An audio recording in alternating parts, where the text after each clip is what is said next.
नमस्कार जी। कैसे हैं आप सब? उम्मीद करता हूँ आप लोग अच्छे होंगे। तो आइए आज हम लोग अपनी कक्षा को प्रारंभ करते हैं। और कक्षा प्रारंभ करने से पहले 1 मिनट में हमने अपनी पिछली कक्षा में क्या पढ़ाई किया था उसकी सभी बातों को समराइज करते हैं। हमने ये जाना था कि लॉर्ड डलहौजी भारत में आया और भारत में अपने शासनकाल में उन्होंने व्यापक अपनी साम्राज्य का विस्तार किया और बहुत सारे ऐसे राज्य थे, उन राज्यों पर शांति रूप से अपने साम्राज्य में उस राज्य को मिलाने का कोशिश किया और काफ़ी हद तक मिलाया भी।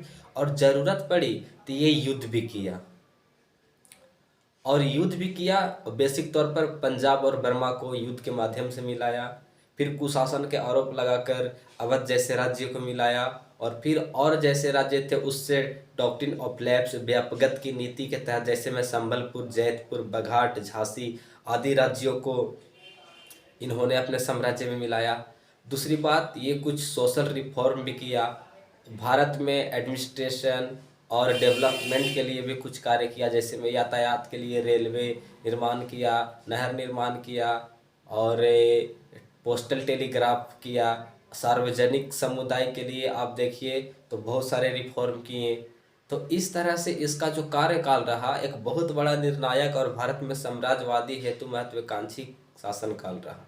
तो ये डलहौजी के बारे में ऑल ओवर बातें था। फिर देखिएगा सोशल रिफॉर्म में तो शिक्षा के जो बजट था उस बजट पर शिक्षकों को प्रशिक्षण हेतु कार्य किया, क्योंकि जब शिक्षकों में समझ नहीं होगा सिलेबस पर, बेसिक टेम्परामेंट नहीं होगा उसके माइंड मैप में, दूसरी बात की कम्युनिकेटेड करने का स्किल डेवलप नहीं होगा, इमोशनल इंटेलिजेंस नहीं होगा, तो क्या वो शिक्षक किसी व्यक्ति को अच्छा से किसी टॉपिक को बता सकता है? नहीं समझा सकता है। तो ऐसे में एक शिक्षक को प्रशिक्षण लेना, ट्रेनिंग लेना बहुत ही ज़रूरी होता है। वहीं से देखिएगा तो भारत में स्टार्ट होगा बीएड एजुकेशन। बीएड डीएलएड आदि आप लोग समझते होंगे।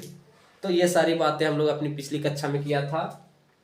और आज जो हम लोग जानेंगे वो जानेंगे रेगुलेटिंग एक्ट, यानी संवैधानिक सुधार। संवैधानिक सुधार संवैधानिक सुधार के तहत जानेंगे क्या कि ब्रिटिश कंपनी को नियंत्रण करने के लिए पर डे पर क्या आ रहा था कि कंपनी को नियंत्रण हेतु ब्रिटिश पार्लियामेंट में इस बात की एक पुष्टि हो रही थी कि कंपनी उतने बड़े साम्राज्य का स्वामी है और यदि ये महत्वाकांक्षी हो गया तो ऐसे में कंपनी को नियंत्रण लगाना आवश्यक था। तो इसी के संदर्भ में आप देखिएगा कि संवैधानिक सुधार प्रावधान लाएगी। कौन लाएगी? British parliament. क्यों लाएगी? क्योंकि उसे कंपनी को अपने शिकंजे में लेना है। तो उसी के तहत देखिएगा कि रेगुलेटिंग एक्ट आया और वो रेगुलेटिंग एक्ट, जो पहला रेगुलेटिंग एक्ट था वो था 1773 का रेगुलेटिंग एक्ट। 1773 के रेगुलेटिंग एक्ट के बारे में आप अगर पढ़िएगा तो एक आपको पढ़ने का एक अलग टेम्परामेंट होना चाहिए, एक अलग स्ट्रेटजी होना चाहिए, क्योंकि ऑल ओवर आप देखिएगा हिस्ट्री और पॉलिटिक्स अभी ये कुछ पार्ट होते हैं। ये एक बहुत एक खतरनाक टॉपिक कह सकते हैं आप इसको। बहुत लोग इसे समझ नहीं पाते हैं और ना समझने के कारण है कि शिक्षक उसको अच्छा से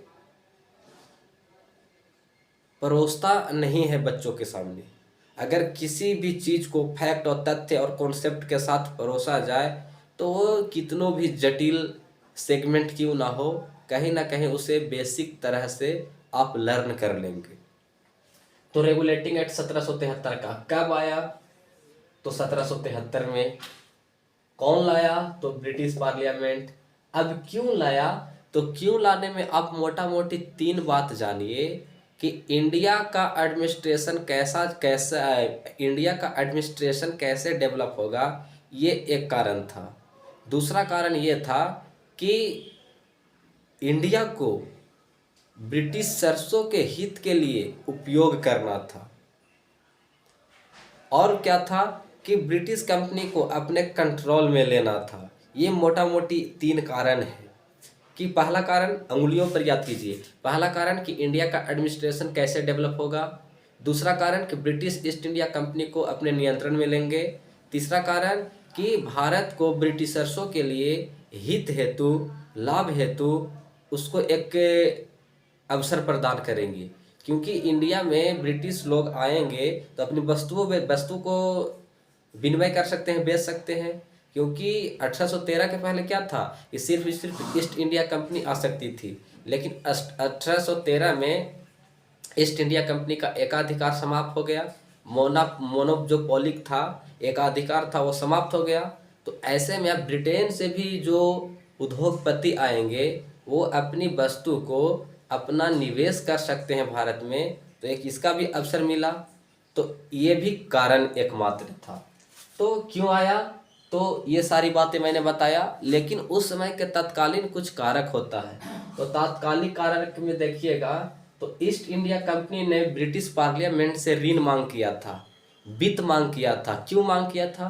क्योंकि ये वह टाइम पीरियड है जिस समय ब्रिटिश कंपनी आर्थिक रूप से बुरी हालात से गुजर रही थी। ऐसे में कंपनी को वित्त की ज़रूरत पड़ी, तो कंपनी ने ब्रिटिश पार्लियामेंट को कहा कि हमें आप वित्त प्रदान करें, इसके बदले मैं आपको ऋण सहित आपको चुका देंगे। तो ये तात्कालिक मात्र कारण था। लेकिन तात्कालिक कारण तो होता ही होता है, लेकिन उसी के साथ एक मूल कारण होता है जिसमें होना ही था। तो वो मूल कारण क्या था? कि मूल कारण ये था कि शिकंजा तो कसना ही था। इस लोग बोलते हैं ना, प्यार तो होना ही था। तो शिकंजा तो कसना ही था। किसका शिकंजा? ब्रिटिश पार्लियामेंट का शिकंजा। किस पर शिकंजा? तो ब्रिटिश कंपनी पर शिकंजा कसना ही था। ऋण की मांग ना होती तो भी, ऋण की मांग ना होती तो भी ब्रिटिश कंपनी पर ब्रिटिश पार्लियामेंट का शिकंजा कसता, बिल्कुल कसता। क्योंकि ब्रिटिश पार्लियामेंट ब्रिटिश कंपनी को मात्र एक एजेंट की तरह देख रही थी। क्योंकि पीछे मैंने आपको क्या बताया है कि जब ब्रिटिश पार्लियामेंट ब्रिटिश कंपनी को परमिशन दिया, तो उसके बदले लिया क्या था? तो मैंने आपको बताया था कि उसके बदले ब्रिटिश पार्लियामेंट ने कहा था कि कंपनी भारत में कोई भी अचीवमेंट अगर हासिल करती है तो वो ब्रिटिश पार्लियामेंट के नाम पर ही संदर्भित होगी। तो वहीं से ही ब्रिटिश कंपनी को ब्रिटिश पार्लियामेंट एक एजेंट की तरह देख रही थी, और ये एजेंट महत्वाकांक्षी ना हो जाए इसके लिए समय दर समय एक्ट लाता रहा। आगे मैं बताऊंगा। अभी जैसे मैं बता रहा हूँ रेगुलेटिंग एक्ट क्या था, कंपनी पर शिकंजा कसने हेतु लाया गया था। तो शिकंजा कसने हेतु लाया गया था। ईस्ट इंडिया कंपनी को ब्रिटिश पार्लियामेंट कैसे देख रही थी? तो मात्र एक एजेंट के तौर पर देख रही थी। लेकिन इसका प्रावधान देखिए, जब कोई बिल आता है, जब कोई एक्ट आता है, कानून आता है, तो उसकी कुछ प्रावधानें होती है। और वो प्रावधानें क्या थी कि प्रावधान में कहा गया था कि सूचना, इंफॉर्मेशन, यानी कंपनी भारत से संबंधित कोई भी रूल, नियम, अधिनियम अगर बनाती है तो ब्रिटिश पार्लियामेंट को क्या कर देगी? सूचना कर देगी, सूचना देगी। फिर क्या दूसरा प्रावधान था कि गवर्नर जनरल ऑफ बंगाल का गठन होगा, गवर्नर जनरल ऑफ बंगाल। फिर क्या था प्रावधान में कि 4 शक्ति परिषद होगा। परिषद कितना होगा? 4, यानी बोर्ड ऑफ काउंसिल होगा। गवर्नर जनरल के जो परिषद होंगे वो क्या करेंगे? कंपनी पर नियंत्रण करने का काम करेंगे। गवर्नर जनरलों पर क्या करेंगे? नियंत्रण करेंगे। फिर उसी के संदर्भ में देखिएगा कि सुप्रीम कोर्ट का स्थापना हो गया। फिर देखिएगा तो ये सभी जो बिंदुएं हैं, इन सब बिंदु के तहत गवर्नर जनरल को निष्प्राण बना दिया गया, यानी इसकी शक्ति शून्य हो गई। अब यदि काउंसिल में 4 मेंबर्स हैं और स्वयं एक गवर्नर जनरल है तो 5 हो गए। अब जब 5 रहेगा तो बहुमत कैसे होगा? 3 + 2 यानी 3 से बहुमत होगा। और यदि एक तरफ 3 लोग आ गए काउंसिल के लोग, और एक तरफ एक लोग, एक प्लस गवर्नर 2 लोग, तो गवर्नर अगर कोई नियम पारित करना चाह रहे तो क्या पॉसिबल है कि पारित होगा? नहीं होगा। तो यहाँ पे आप देखिए, गवर्नर जनरल को शक्तिशाली एक तरह से बनाया जा रहा है और दूसरे तरह से कमजोर कर दिया जा रहा है। उसी के साथ देखिएगा तो सुप्रीम कोर्ट की स्थापना हुई, और सुप्रीम कोर्ट की स्थापना में यह एक इंग्लैंड के कानून के मुताबिक चलने वाला सुप्रीम कोर्ट था, और जिस पर न्याय भी होता था तो इंग्लैंड के कानून के मुताबिक। और तो और साथ में गवर्नर जनरल को यह भी आदेश दे दिया कि आप कोई भी कानून बनाते हैं या पीछे का कोई भी कानून आपका बना हुआ है तो आप जाकर सुप्रीम कोर्ट में पंजीकृत करा ले, यानी आप कानून को रजिस्ट्रेशन करा ले, जिससे वह वैधानिक माना जाए। तो आप समझ सकते हैं कि एक तरह से प्रावधानों में इस तरह से कंपनी गवर्नर जनरल को शक्तिशाली बना दे रही है, तो दूसरे तरफ से इसको निष्प्राण बना रही है। उसी के तहत आप मैप में देख सकते हैं कि गवर्नर जनरल ऑफ मद्रास का गठन हुआ, और गवर्नर जनरल ऑफ बॉम्बे का गठन हुआ, और फिर governor of Madras, governor of Bombay, और गवर्नर जनरल ऑफ बंगाल। क्योंकि फर्स्ट गवर्नर जनरल ऑफ जो इंडिया था वो वारेन हेस्टिंग्स था। उसी के तहत देखिए कि गवर्नर जनरल एक तरह से इसको केंद्रीकरण करने का प्रयास किया जा रहा है, तो इन दोनों के माध्यम से निष्प्राण करने का काम किया जा रहा है। फिर इधर सुप्रीम कोर्ट लाया गया जिसमें भी इसको निष्प्राण किया जा रहा है। अब यहाँ पे एक आप टेम्परामेंट समझिए, तो ये है कि ये जो मद्रास और बॉम्बे का गवर्नर था, इन दोनों को ब्रिटिश पार्लियामेंट कहा कि यदि आपको लगे कि कोई सामरिक महत्व की बातें हैं तो ऐसे में आप गवर्नर जनरल से तर्क वितर्क कर सकते हैं, तर्क वितर्क कर सकते हैं। और यदि गवर्नर जनरल आप पर प्रभावी हो, आपकी उनकी बातें, अपनी बातें मनवाने पर वो बाध्य करता हो, तो आप ऐसे में इंग्लैंड आकर अपनी बातों को रख सकते हैं। ये किसको कहा? ये गवर्नर ऑफ मद्रास और गवर्नर ऑफ बॉम्बे को कहा। कौन कहा? पार्लियामेंट ने कहा कि यदि आपको कोई सामरिक दृष्टि का बातें लगती हो, महत्व अगर लगता हो, तो ऐसे में आप गवर्नर जनरल की बात मानने के बाध्य नहीं है। यहीं से आप देखिएगा कि जब मराठा रघुनाथ राव गवर्नर ऑफ बॉम्बे के पास गया कि हमको आप पेशवा बना दीजिए, इसके बदले हम आपको क्या करेंगे कि धन संपदा से आपको परिपूर्ण करेंगे, तो क्या किया? बंगाल का जो गवर्नर जनरल था वो बॉम्बे का गवर्नर जनरल के आदेश को नकार दिया और कहा क्या कि अभी हम लोग युद्ध जीते हैं, अभी मराठों से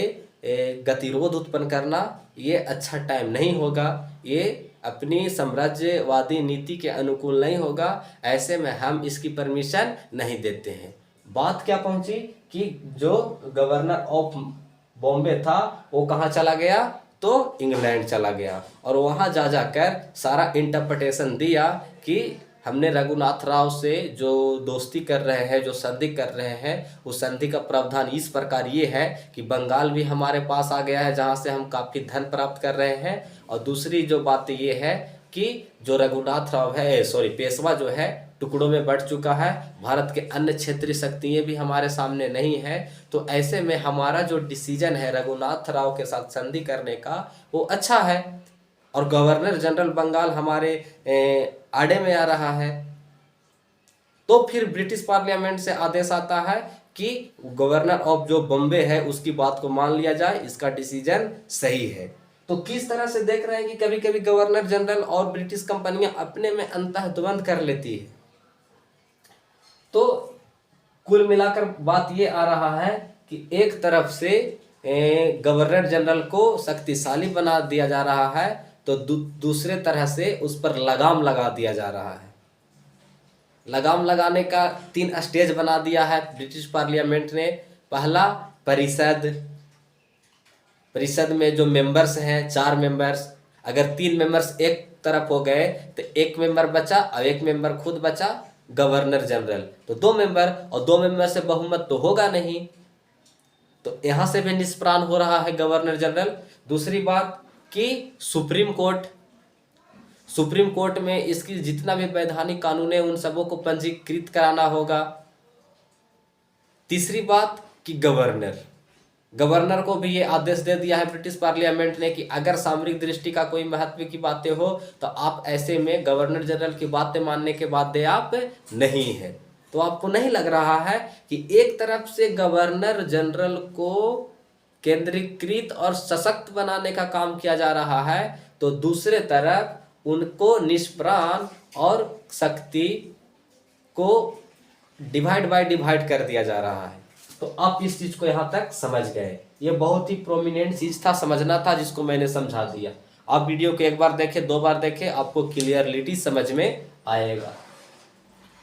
अब देखिए यहीं पे आप देखिएगा तो आपको पता चलेगा कि इसका जो एग्जीक्यूटिव था, जो क्रियान्वयन का जो कार्य था वो कैसा रहा।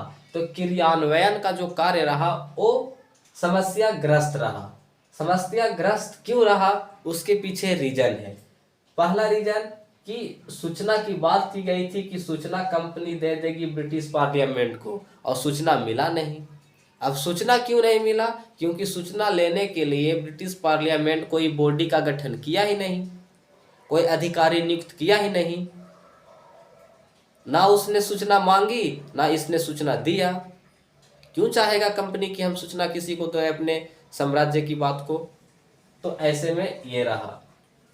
दूसरा जो रहा इसका क्या, तो मैंने भी बता दिया, क्योंकि कोई बॉडी गठन नहीं किया। तो इस तरह से देखिए कि सारी जो बातें थी वो बातों को मैंने बता दिया। क्योंकि सूचना मिला नहीं, क्योंकि सूचना के लिए कोई अधिकारी गठन हुआ नहीं। हम कोई एडमिनिस्ट्रेटिव सिस्टम बनाते हैं तो उस सिस्टम पर कोई व्यक्ति के नियुक्त करेंगे तभी तो उस कार्य का निर्वहन होगा नहीं, लेकिन ब्रिटिश पार्लियामेंट ने ऐसा नहीं किया। तो इसके कारण ये सारा जो था इस एक्ट में ही दोष था। एक्ट में ही क्या था कि अल्टरनेटिव इंटरप्रिटेशन जो था डाला हुआ था। फिर देखिएगा कि समस्या, इसका मूल समस्या क्या था, तो सूचना नहीं दी गई, गवर्नर जनरल वर्सेस गवर्नर के बीच अंतः द्वंद्व रहा। तो ये क्या है, समस्या ही तो है। परिषद गवर्नर के विरुद्ध जाने का हमेशा कोशिश किया, जिसके कारण गवर्नर जनरल निष्प्राण हो गया। Governor general versus supreme court रहा, जिसके कारण सुप्रीम कोर्ट सर्वोच्च शक्तियां अपने अधीन लेना चाहता था, जबकि गवर्नर जनरल कहता था कि आप सुप्रीम कोर्ट ऑफ कलकत्ता सिर्फ हैं। क्योंकि इसी के दरमियान देखिएगा कि सुप्रीम कोर्ट कलकत्ता बना, सुप्रीम कोर्ट बंगाल बना, सुप्रीम कोर्ट मुंबई बना, सुप्रीम कोर्ट मद्रास बना, बंगाल नहीं कलकत्ता। तो इस तरह से क्या है कि सुप्रीम कोर्ट भी गवर्नर जनरल के रास्ते में अवरुद्ध हो रहे हैं। तो ऐसे में गवर्नर जनरल की जो शक्तियां हैं वो अवरुद्ध हो जा रही है। फिर संवैधानिक संकट आ गया इसी के आसपास, कॉन्स्टिट्यूशनल क्राइसिस। वो क्या आ गया कि गवर्नर जनरल निष्प्राण हुआ, और दूसरी बात कि पूर्ण रूप से जो जनता था वो जनता कंपनी से असंतुष्टि का भावना प्रकट करना शुरू कर दिया। और इसी के पास देखिएगा कि जनता का सुप्रीम कोर्ट से भरोसा उठ गया। भरोसा क्यों उठ गया, हालांकि ये कोई नई बात नहीं थी कि भरोसा उठ गया। भरोसा उठने का एक कारण था कि एक नंद कुमार नाम का जमींदार था, और नंद कुमार पर बहुत सारे व्यापारिक लोग थे जो इस तरह के कंपनी के जो वॉरेन हेस्टिंग्स था उस पर आरोप लगाया था। और फिर नंद कुमार ने उसी में से एक व्यक्ति था जिन्होंने वॉरेन हेस्टिंग्स के मुकदमे को लेकर, वॉरेन हेस्टिंग पर मुकदमा दायर करता है सुप्रीम कोर्ट में। और जब सुप्रीम कोर्ट में मुकदमे दायर करता है तो इसी को ब्रिटिश कंपनी का एक अधिकारी वॉरेन हेस्टिंग्स कूटनीतिक मात देते हुए वो सोचा क्यों नहीं नंद कुमार को ही फौजदारी के आरोप में मुजरिम घोषित कर दिया जाए। तो ऐसे में नंद कुमार को ही फौजदारी करने के मतलब फोर्जरी करने के आरोप में इसको ही सज़ा सुना दिया गया और सजाए इसको मौत मिल गई। अब ये बेसिक से बात था, सुप्रीम कोर्ट उसका मुजरिम वो, तो ऐसे में नंद कुमार को बिल्कुल न्याय नहीं मिलता। तो ऐसे में यहीं से जहाँ जहाँ तक ये बात गया कि नंद कुमार को बेरहमी तरह से सजाए मौत सुना दिया गया, लोगों में घबराहट सी आ गई और सुप्रीम कोर्ट पर फिर क्या हुआ, सुप्रीम कोर्ट से भारतीय लोगों को जो संभावनाएं थी वो संभावनाएं ना के बराबर दिखना शुरू हुई। लेकिन जब समस्याएं होती है तो उसको समाधान भी होता है। 1781 में फिर देखिएगा कि संवैधानिक संशोधनात्मक अधिनियम आया, एक्ट आया, और संशोधनात्मक एक्ट के तहत देखिएगा कि जो पहला फैक्ट इसमें सुधार किया गया कि सुप्रीम कोर्ट सिर्फ कलकत्ता का सुप्रीम कोर्ट होगा।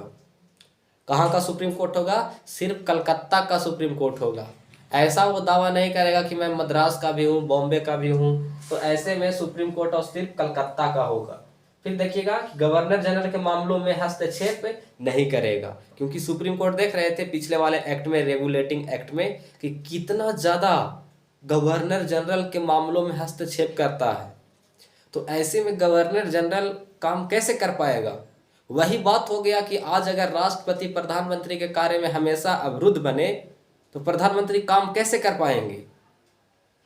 तो यही कार्य यहाँ पे चल रहा था। थर्ड देखिएगा कि भारतीय विधियों को भी ध्यान में रखकर फैसला किया जाए। यह संशोधनात्मक एक्ट में यह भी कहा गया कि यदि आप कोई लॉ बनाते हैं, आप कोई एग्जीक्यूटिव कार्य करते हैं, तो ऐसे में आप भारतीय हित को भी ध्यान में रखते हुए, विधि विनिमय को ध्यान में रखते हुए आप फैसला करेंगे। क्योंकि नंद कुमार के केस से भारतीयों में अंग्रेजों के प्रति, खास करके सुप्रीम कोर्ट के प्रति असंतोष की भावना प्रबल हुई थी, और यह स्वाभाविक था कि यदि ये संशोधनात्मक एक्ट नहीं आता तो पूर्ण तौर पर भारतीयों का जो असंतोष था अंग्रेजों के प्रति बढ़ता गया। हालांकि इसका कोई प्रभाव नहीं हुआ, और परिणाम यह हुआ कि भारतीयों में अंग्रेजों के प्रति धीरे धीरे असंतोष की भावना बढ़ते गई। और आगे चल के आप देखिएगा तो 1857 का रिवोल्ट उस आक्रोश के रूप में उभर कर सामने आएगा।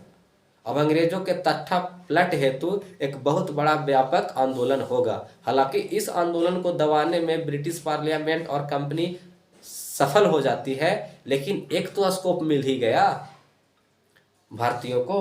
तो इस तरह से संशोधनात्मक एक्ट के मैंने बारे बताया। और फिर आगे देखिए तो यहाँ तक आपको समझ में आया होगा रेगुलेटिंग एक्ट के बारे में कि किस तरह से रेगुलेटिंग एक्ट में वो कमियां थी, उस कमियां को दूर हेतु संशोधनात्मक एक्ट आया, और इस प्रकार रेगुलेटिंग एक्ट के बारे में हम लोग जान लिए। अब अगला जो एक्ट है वो है पिट्स इंडिया एक्ट। अब पिट्स इंडिया एक्ट का मतलब क्या है? पिट्स मतलब एक अंग्रेज था, ब्रिटेन का उस समय का प्रधानमंत्री था, उसका नाम था विलियम पिट्स, और उसी के दरमियान ये एक्ट आया था, इसलिए नाम धरा गया पिट्स इंडिया एक्ट 1784। विलियम पिट्स नाम का अंग्रेज था जो प्रधानमंत्री था इंग्लैंड का। तो विलियम पिट्स यानी पिट्स इंडिया एक्ट कब आया? 1784 में। अब ये आया तो फिर वही बात, कौन कब? तो कब तो 1784, कौन तो फिर वही बात, ब्रिटिश पार्लियामेंट। क्यों? तो क्यों में आप ये जानिए कि क्यों आने का एक तो सबसे प्रोमिनेंट रीजन था, वो ये था कि regulating act of the failure. Regulating act आया तो उसमें कमियां थी, वो फेलियर हो गया।